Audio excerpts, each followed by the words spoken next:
Genesis 5 looks like a list of names and ages, a long genealogy from Adam to Noah. But tucked in the middle of this list is one of the most extraordinary and overlooked events in the entire Bible. A man who never died. His name was Enoch.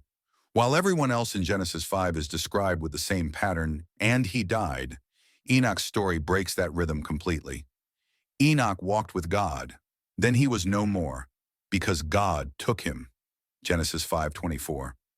Just 6 words, but an entire mystery hidden behind them. What does it mean that God took him? Ancient Jewish writings like the Book of Jubilees and the Book of Enoch, both non-canonical but early Hebrew texts, expand on this moment. They describe Enoch as a man who walked so closely with God that he was lifted into heaven without experiencing death, a divine ascension. The Hebrew phrase lakach oto Elohim, LKH at Valheim, literally means God seized or took him, a phrase used elsewhere for divine assumption, being brought directly into God's presence. Later scriptures confirm this mystery.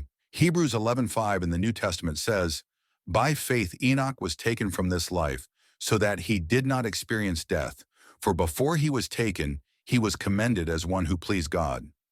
Early rabbis believed Enoch was transformed into an immortal messenger. Some traditions even linked him to Metatron, a figure described in Jewish mysticism as the scribe of heaven. While that interpretation isn't part of the biblical canon, it shows how powerfully his story resonated for centuries. The deeper message of Enoch's story isn't about escaping death. It's about living so closely with God that the line between earth and heaven disappears.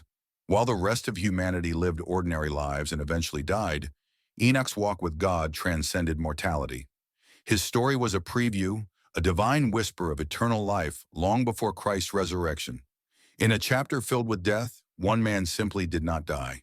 Enoch's life reminds us that walking with God is more than faith. It's friendship with eternity.